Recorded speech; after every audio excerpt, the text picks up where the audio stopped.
বাড়ি থেকে বেরোনোর সময় এতটা স্নো পড়ছিল না। আজকে আমাদের অবশ্য ওয়েদার সারাদিনই খারাপ থাকবে, স্নো স্টর্ম আছে, সারাদিনই স্নোফল হবে।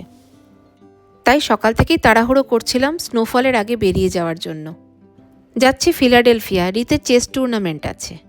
আমাদের এখানে স্নোস্টর্ম হচ্ছে মানে সেখানেও হচ্ছে তা নয়, ওখানে সারাদিনই স্নো আছে, তবে স্নোস্টর্ম নেই। তাই টুর্নামেন্টও ক্যান্সেল হয়নি আর আমাদের যেতেই হবে।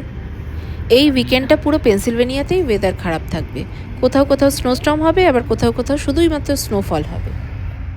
স্নোর মধ্যে এমনিতেই গাড়ি চালাতে একটু অসুবিধা হয়, আমাদের আবার ইয়র্কের রাস্তাগুলো একটু পাহাড়ি, দেখে নিশ্চয়ই বুঝতে পারছো, বেঁকে গিয়ে সোজা উঠে যাচ্ছে পাহাড়ের মতো।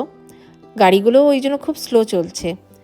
সমস্যাটা হয় যখন ঢাল দিয়ে নিচে নামে, অনেক সময় গাড়ি স্কিড করে, এমনিতেই স্নোর জন্য গাড়ি স্কিড করছে।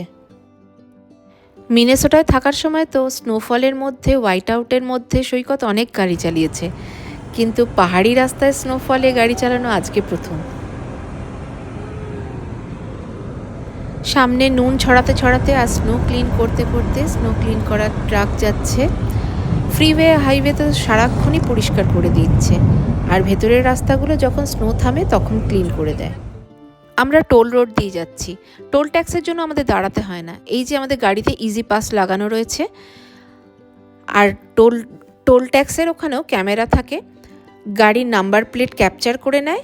যাদের ইজি পাস লাগানো থাকে না তাদের পরে পেমেন্ট করতে হয়, আর আমাদের তো রয়েছেই। আর এই যে যাচ্ছে, ক্যামেরা লাগানো রয়েছে এখান দিয়ে গাড়িগুলো কত স্পিডে যাচ্ছে সেটা ক্যাপচার করার জন্য। সব কিছু করে আমরা হোটেলে পৌঁছে গেছি। হোটেলে এসে তো সব থেকে আগে আমার একটাই কাজ, কোথায় কি আছে, কি কি রয়েছে সব দেখে নেওয়া, আর আমাকে কি কোথায় কি রাখতে হবে সেটা বুঝে নেওয়া। আর এখানের ওয়েদার তেমন খারাপ নয়, তবে হ্যাঁ সারাদিনই স্নো পড়ছে, ওই যে দেখো বাইরে স্নো পড়েই যাচ্ছে। একটু বাদেই টুর্নামেন্টের জন্য রিতকে হলে নিয়ে যাব, টুর্নামেন্ট একটু বাদেই শুরু হয়ে যাবে। গেম শেষ হওয়ার পর আমরা এবার রাতে ডিনার করতে বেরিয়েছি। গাড়ি নেব না, গাড়ি পার্কিংয়েই থাকবে। আমরা ক্যাব বুক করে নিয়েছি। এখানে টেস্ট অফ ঢাকা বলে একটা খুব ভালো রেস্টুরেন্টের সন্ধান পেয়েছি, যার রেটিং খুব ভালো। আমাদের ক্যাব এসে গেছে, আমরা ক্যাবে উঠে পড়েছি আর এসেও গেছি টেস্ট অফ ঢাকাতে। রেস্টুরেন্টে ঢুকতেই ঝাড় লণ্ঠনগুলো দেখে আমার বেশ ভালো লেগেছে। এই রেস্টুরেন্টের বিরিয়ানি খুব ফেমাস, আমরা অর্ডার করেছি কাচ্চি বিরিয়ানি। টেবিলে রেখে যাওয়ার পর গন্ধে আমরা আর ওয়েট করতে পারছি না।